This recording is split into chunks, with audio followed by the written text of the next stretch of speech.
the Post Newspaper Podcast, your community news.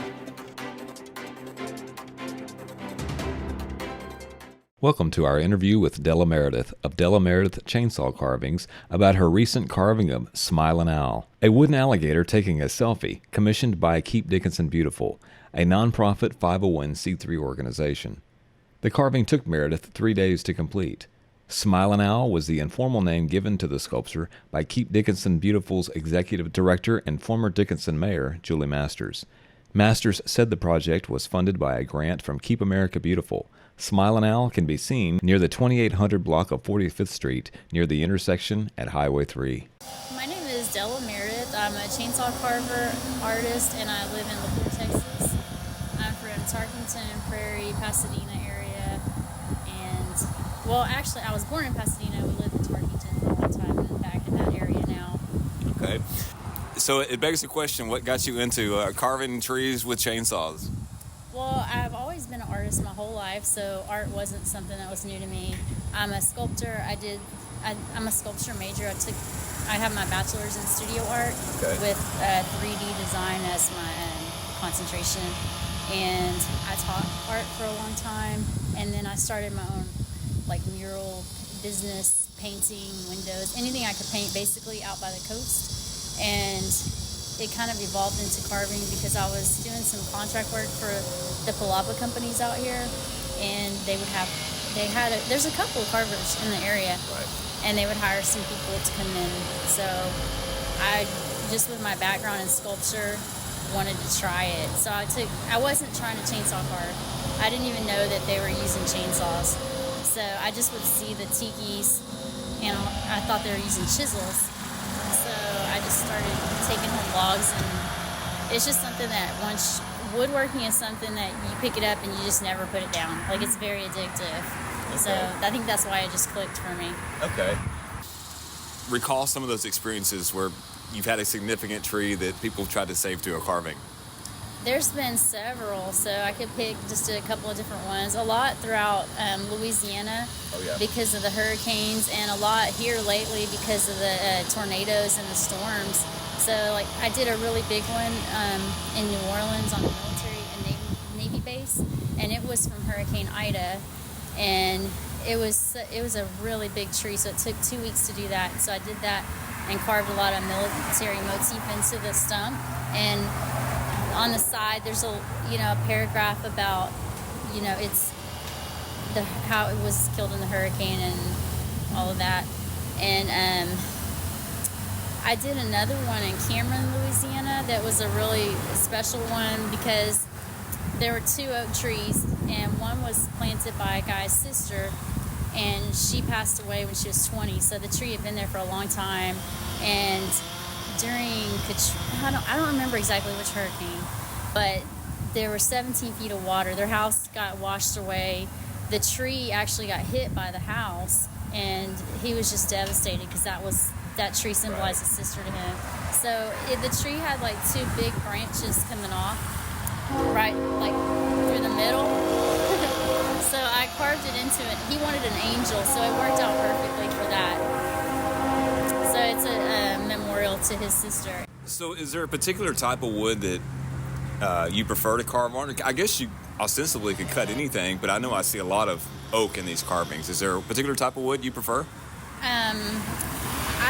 I started out just liking the softer woods, but since I've been carving trees, you really don't have a choice. Someone calls you up and they're like, this tree died, it's a magnolia tree or it's an oak tree or whatever, and you just you have to do it. So it makes you a really versatile artist, and you're able to accept different challenges. You can't just be like, I only carve pine, because then you would limit yourself in what you'd be able to do. So you just have to be really open to trying new things, but you do have to do your research. And if it's something that you've never done before and it's a strange tree, you need to look it up and make sure that something about it's not poisonous, or just whatever. Maybe you're not, maybe some people are allergic to it, or just what. Right. What about the danger aspect of, I know a little bit about chainsaws, and, there's always a danger of it kicking back and stuff like that. In certain woods, I would imagine, if you hit a knot, you always have to be conscious of that. How do I know you can't avoid everything, but how do you kind of mitigate the risks?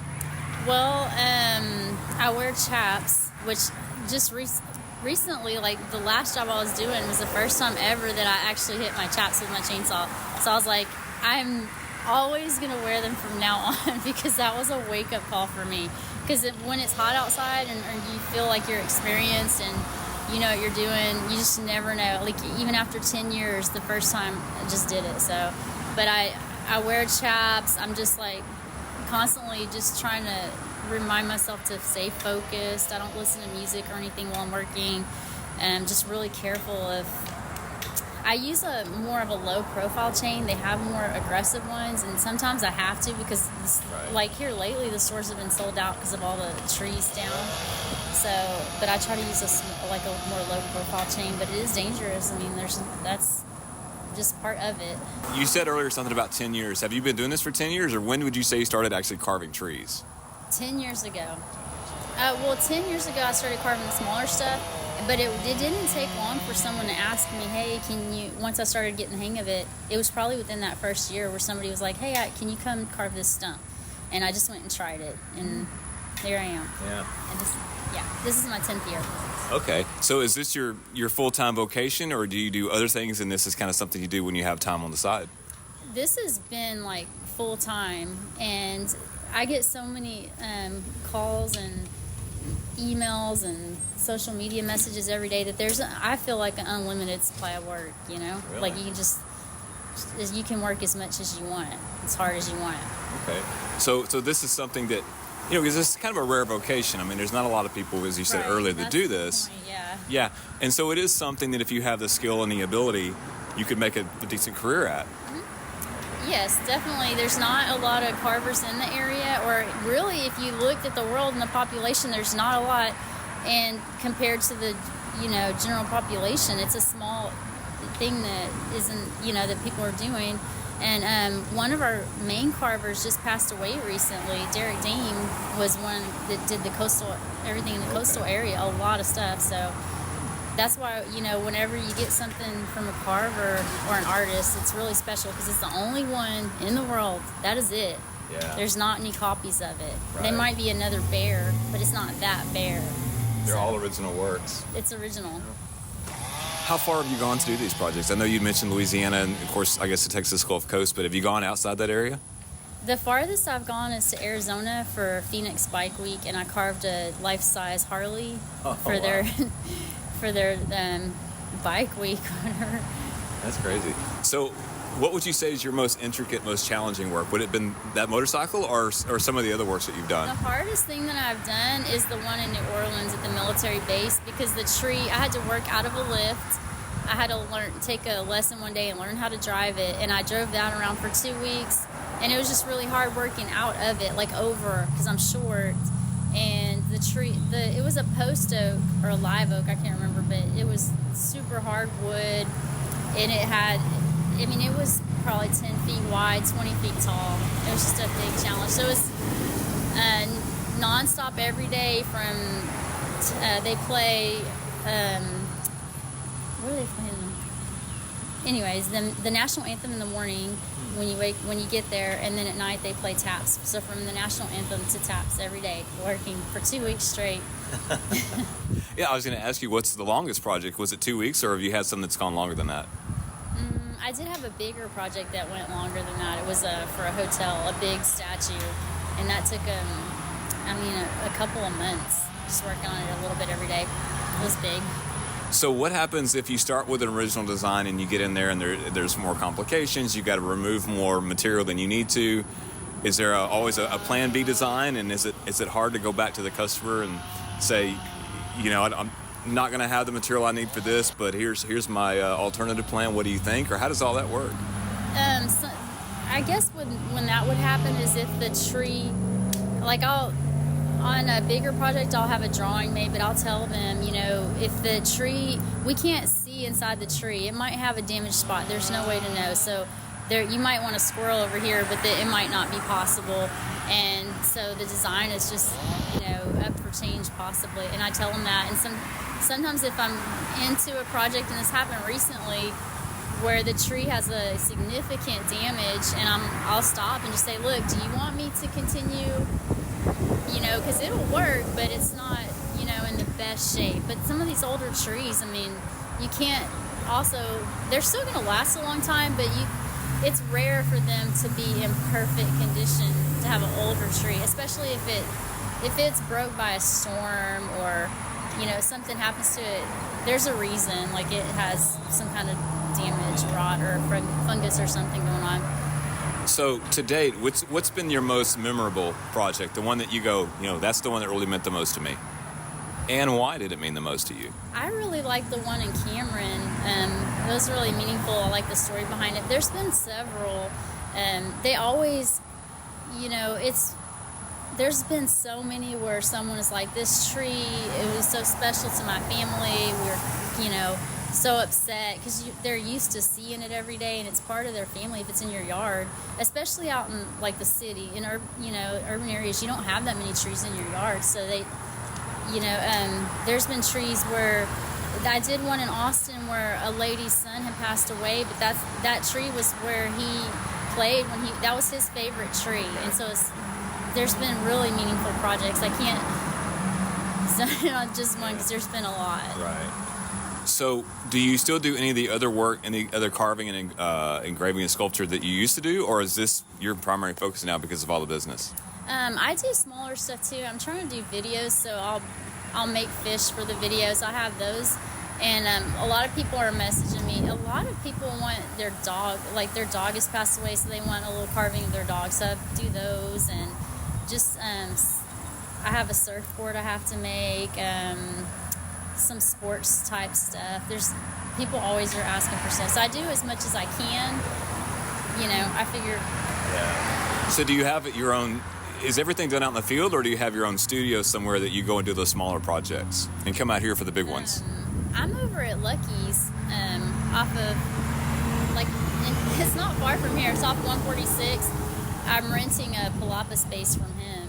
It's a boat storage lot, and so there's electricity and a restroom, and then I just go out there and work whenever I'm not on a tree job, because I try to schedule a few throughout the month, and then those days go do that. So talking about, you know, you're a small business owner, and there's not a lot of guarantees with that kind of work. It's hit or miss. You get what you get, and you know, it's not like you go and work an 8 to 5 and there's reasonable security unless you know, like you mess up on the job or something like that. What's that lifestyle like? And you know, some people have a hard time working a 9 to 5. It may be boring. It may be they just, whatever, they have a hard time focusing. But then other people thrive in a situation like what you do, where you're applying your passion, and you kind of have a little bit more control over your schedule. What's it like for you? I just think that, I mean, I believe in God, and He says you're a tree planted by the water. So I don't really worry about whether or not. I just know that if I do what I'm supposed to do and get up and go to work and try my hardest, that he'll provide for me. And He says if you prepare your, you know, which farmer gets the rain? The one that prepares his fields. So I always think about that. What am I doing to prepare my fields? So do you have a favorite verse that you kind of live by? I like Ephesians 3:20. How does it go? Like, I can do abundantly, exceedingly more than you can ever dream, think, or imagine. Okay, very good. So the last couple of questions I've got for you is, one, tools of the trade. Do you have one saw? Do you have multiple saws, different sizes? Talk about what you use to do your work. I've gone through a bunch of different types of saws, but I've really, after all these years, I found like my 2 favorite ones. And one is a Wood Boss Steel 250 with an 18-inch bar, and I use that for the bigger stuff. And I actually want to get a bigger one too, because I've been doing some really big trees. And then I have a little, I think it's the MS 150. I always forget the number on that one, but it's a carving saw, and it's also what the tree climbers will go up, and you can use it with one hand. That's what they do. They cut limbs off, and it hooks onto their belt. Okay. That smaller saw is what I use for carving. Okay. And this project here, is that for the city? How did this project come about, and what's it going to be? It's a group called Keep Dickinson Beautiful. They have a small fund that they're helping me with to pay for it, the commission, and then They want an alligator that is taking a selfie. Is it going to be a vertical alligator? It's hard to tell unless I show you, but it has its hand out like this, and then a finger is like pointing like that, and you can take, like, kids can take pictures with it. Okay. And so how long do you think that this particular project might take? Like, if you could estimate it. I know there can be variances, but... Like 2 more days. Yeah. If you enjoyed this video, consider supporting our effort to share the news in print and on our extensive website, and now on our new YouTube channel. Contact publisher David Day at area code 409-943-4265 to support the Post newspaper today.